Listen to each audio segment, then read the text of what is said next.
Jesus was a rock star.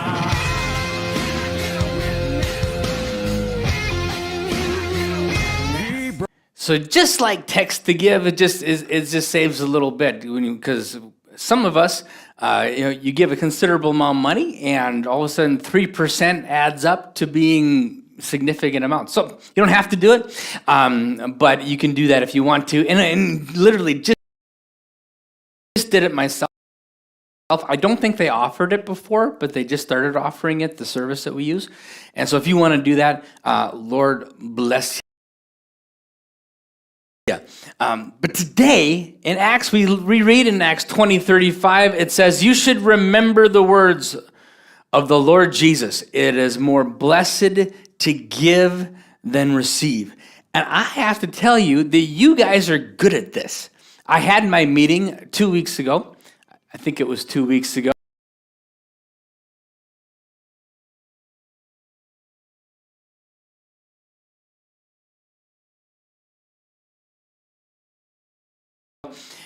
At the with my guys, and one of the things that I show them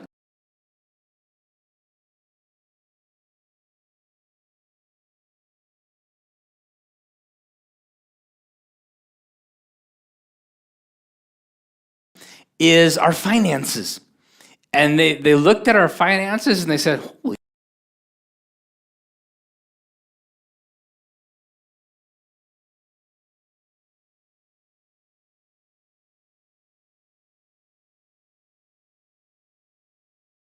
cow, Scott, your people really know how to give." And I said,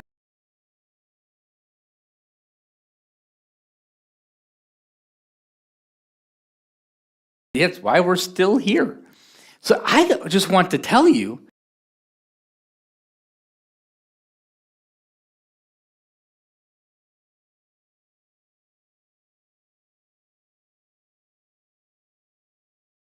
kudos, because and Winston, he said,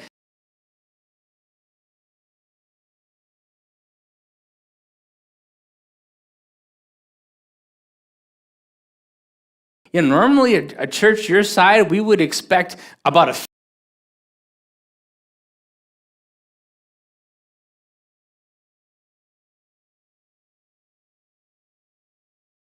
fifth of this amount. And, and I said, "Yeah, we have got some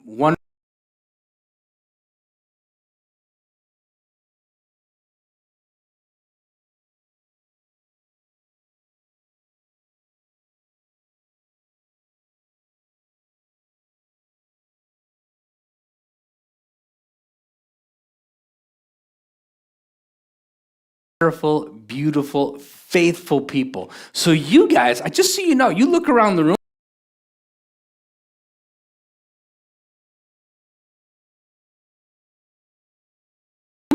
there's a whole bunch of you that know how to give. That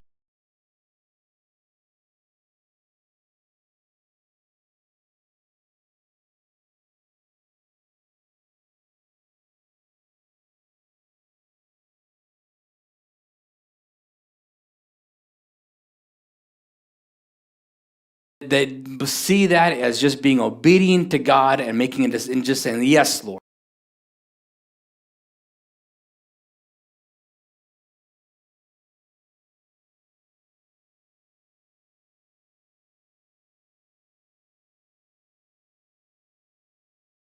To that, because not only the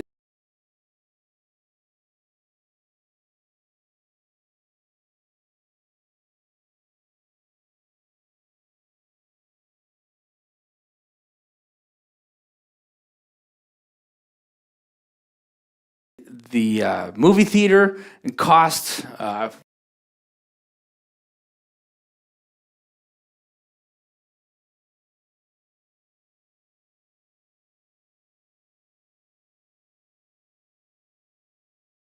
I forget exactly, but it's that's about $1,500 a month or something like that.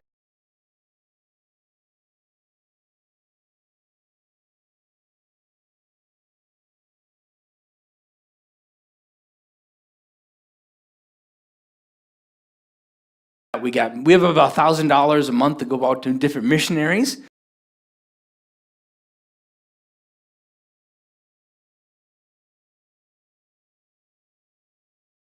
And Mike Sanyu, who was here last week, he is one of them. We've been supporting Mike for a long time.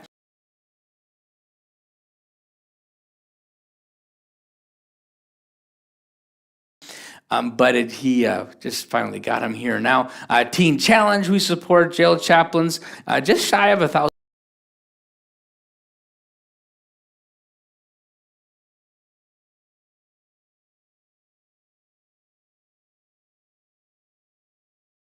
$1,000 a month. And so you guys are awesome. I just want to tell you, and I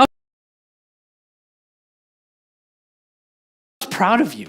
When Winston said, whoa, you guys have really good cash flow for this size of a church. And I said,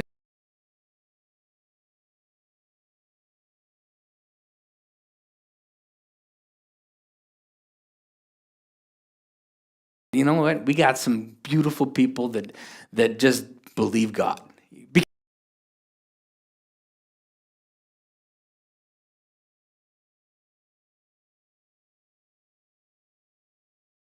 Because I don't, if you read the books on how to raise your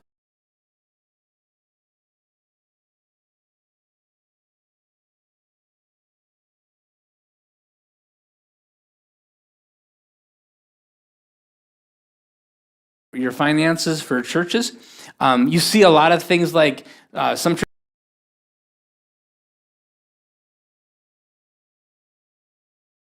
write you a thank you note every week and that kind of thing. And I actually don't look at your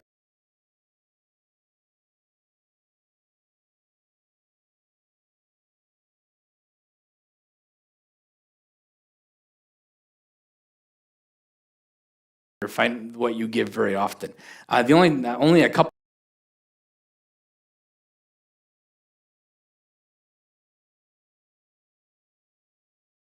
of situations where I would look at how much you give. Maybe part of it is because I want to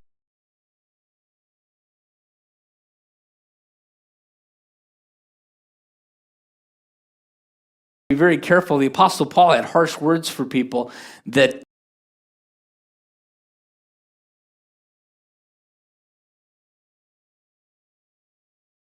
treated people different based on the amount they give. And so I'm just,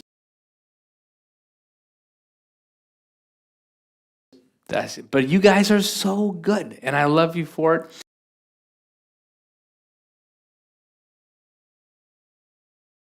And it's why Rock Church is still here, for real. And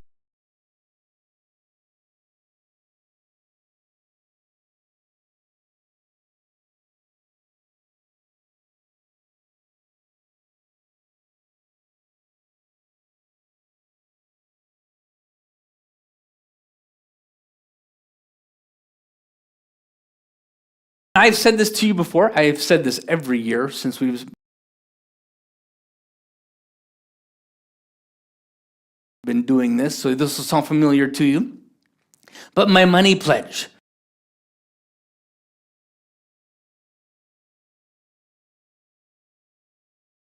That I have to you. Number one, I will not lead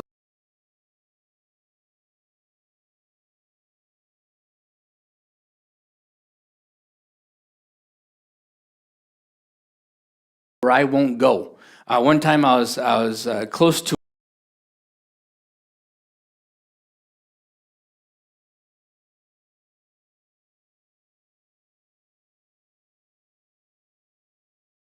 a church that was struggling financially, and people weren't wanting to give, and the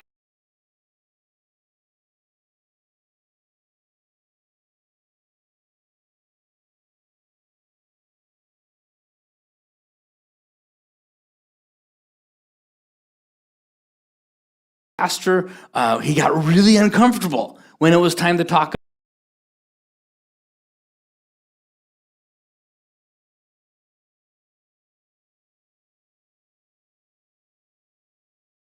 about money. And I always thought, well, you know what? It's in the Bible. Why are you so uncomfortable talking about money?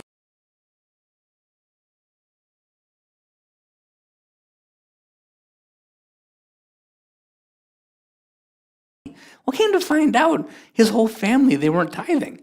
So they weren't being obedient. Well, that'll make it awkward to preach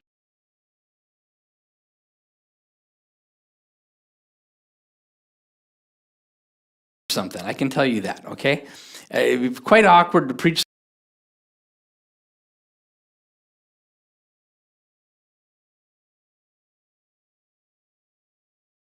something. I will not lead where I do not go. And I'm not going to tell you our whole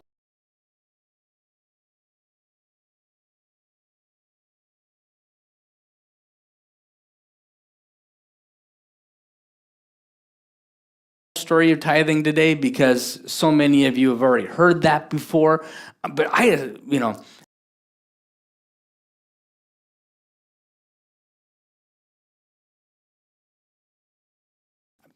but Inger, Lisa, and I, we have never not tithed. Not one paycheck knowingly in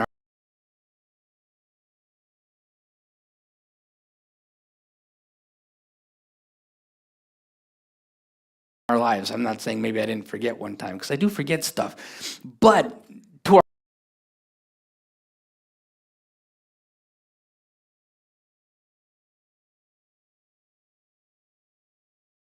our knowledge, we've just always done that. And God has blessed us so, so much. It doesn't mean we haven't had hard times. It doesn't mean there haven't been challenges.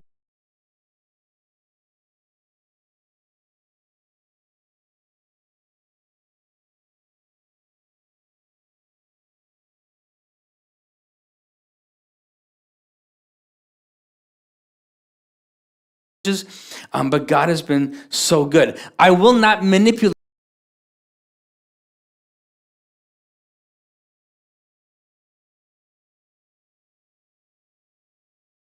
to get you to give. I won't do that. And how do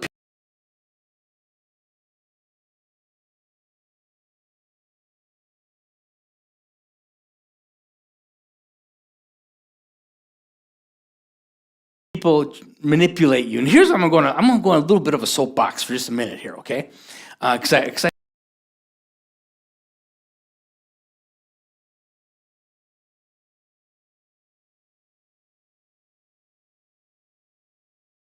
think it's important. Have you ever heard of something called the prosperity gospel? I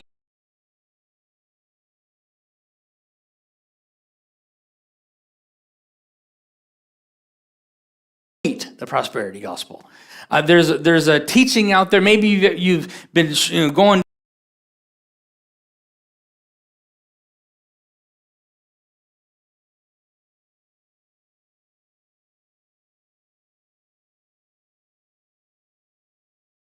down the channels and you hit some TV preachers.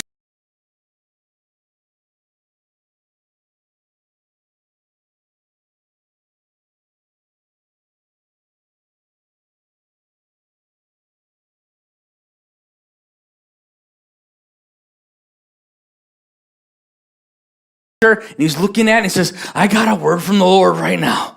Put your hand on the TV. If you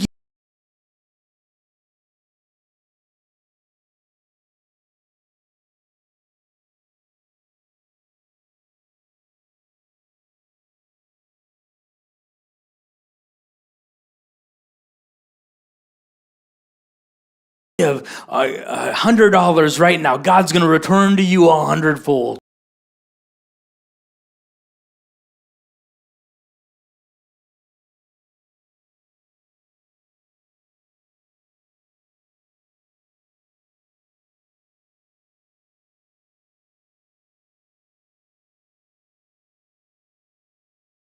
Some of you, and they'll plead and they'll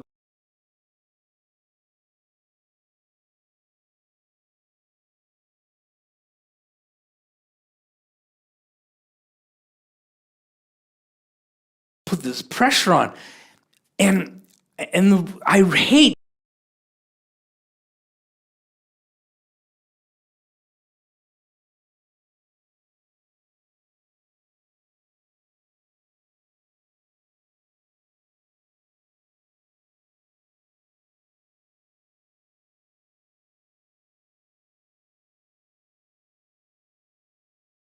the prosperity gospel because I have had so many.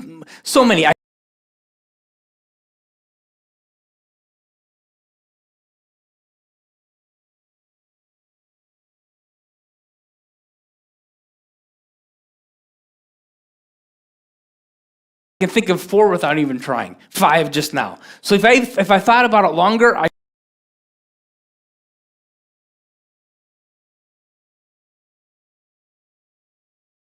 could think of even more, because they heard somebody preach like that.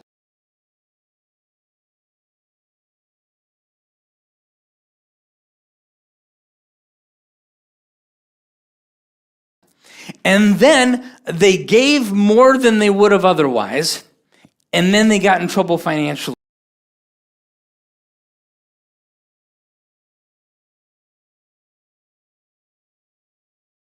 And now they're mad at God. And it's really, really hard, because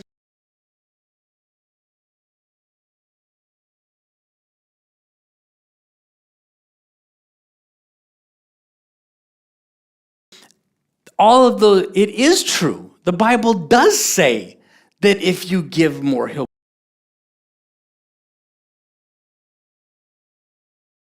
bless you. It says it all over the place. The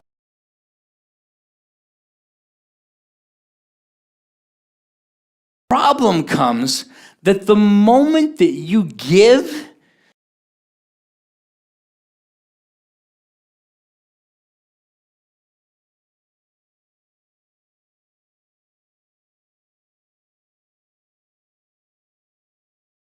financially, with the expectation that somehow you're strong-arming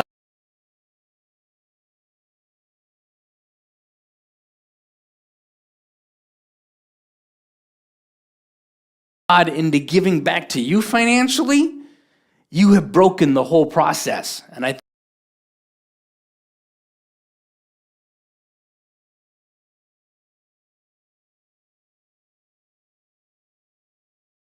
think it becomes awful, because that's not how it works.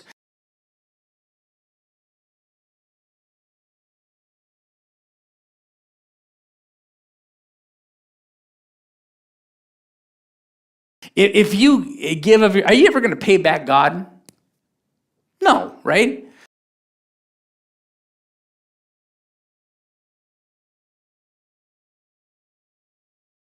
I was with a guy one time, and he came to me after church, and he said, "Oh, you could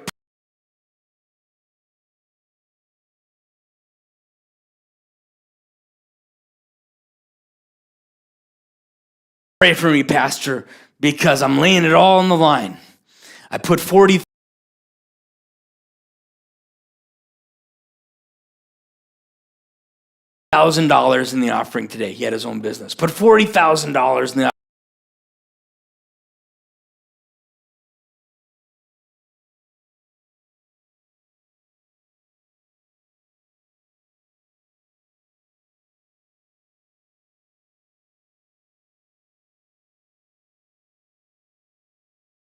offering today. I'm going to Canada, and I got to make some sales.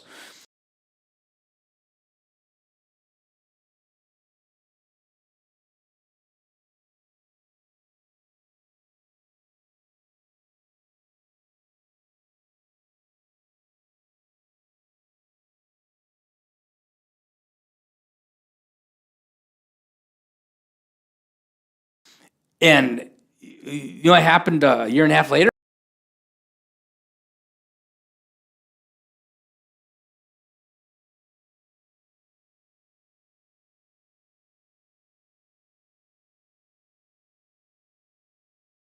He's bankrupt. You cannot blackmail.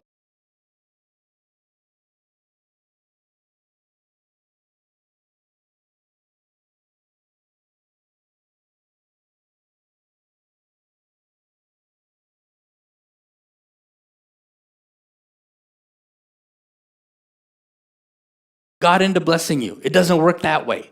You can't throw yourself out there in such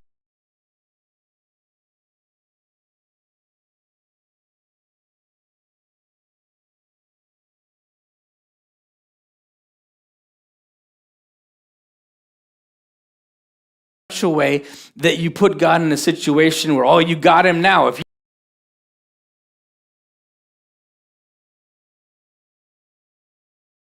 if God doesn't help me, I'm sunk. It doesn't work.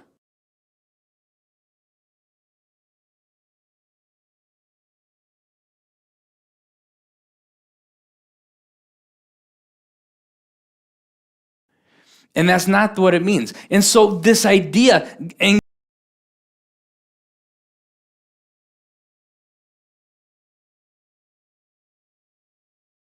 God is going to bless you when you give. He's going to bless you, and you're going to walk with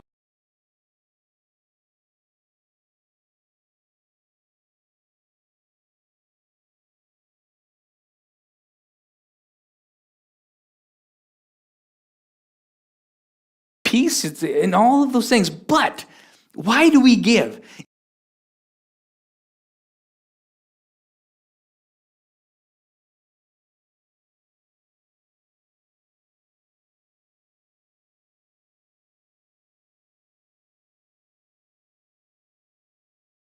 It shouldn't be to get, because that doesn't work. Because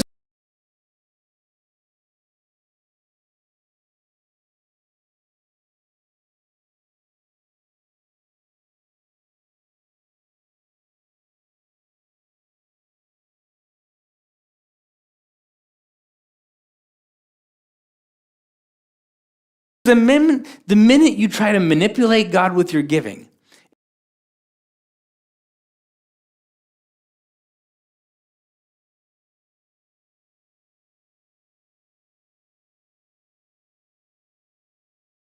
in other words, and not with mind games, you can't play mind games with God, but God, you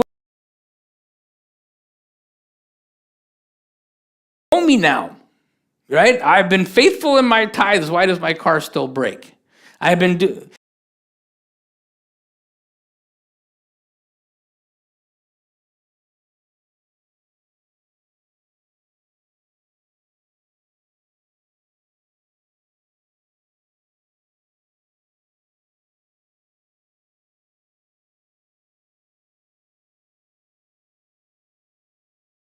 the minute you live there, it's broken. So that's how people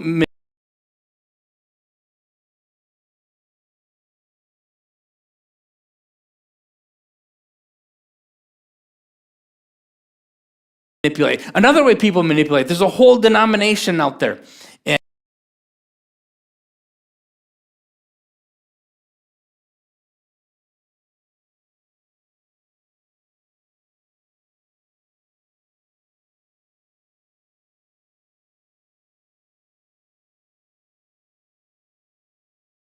And if you figure out who it is, just don't even say that you know who it is.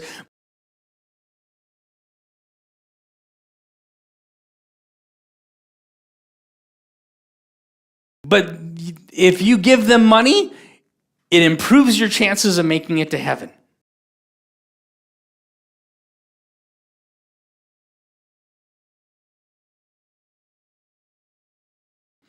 And this little thing called the Reformation happened as a result of it, by the way. That's a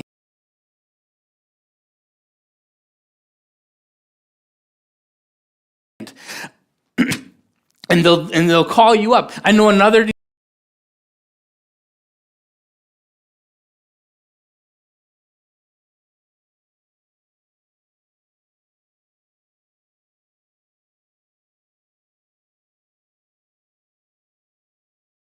denomination. Well, I know another church that used to be in town, and this guy was Pentecostal,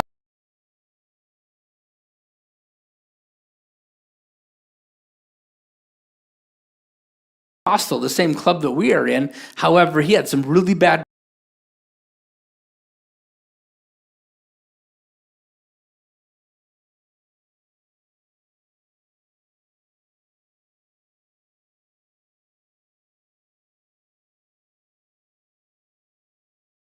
doctrine when it came to giving. He would come to people and he would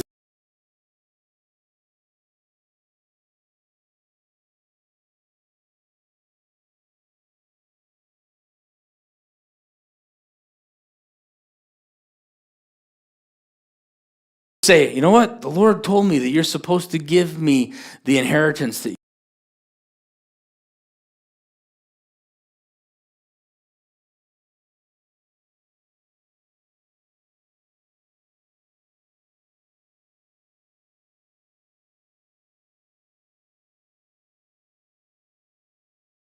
you just got. Now, you would think that that would never work, but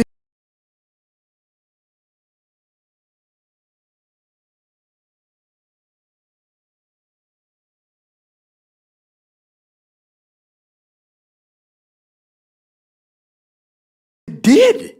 I was close to the situation. It was awful.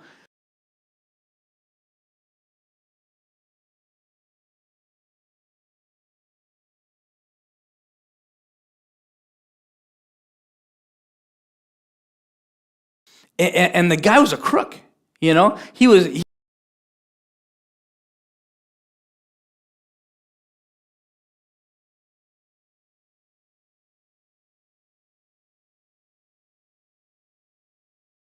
was prophesying over people to get them to give him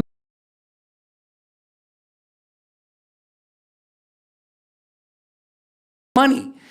And so another way of manipulating people they'll come out and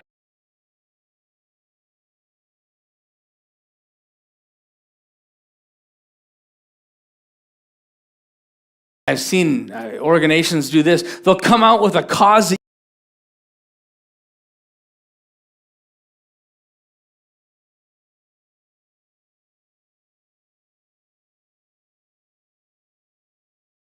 you want to give money to, and then you'll give money to that cause, and they will then take the money that you gave and use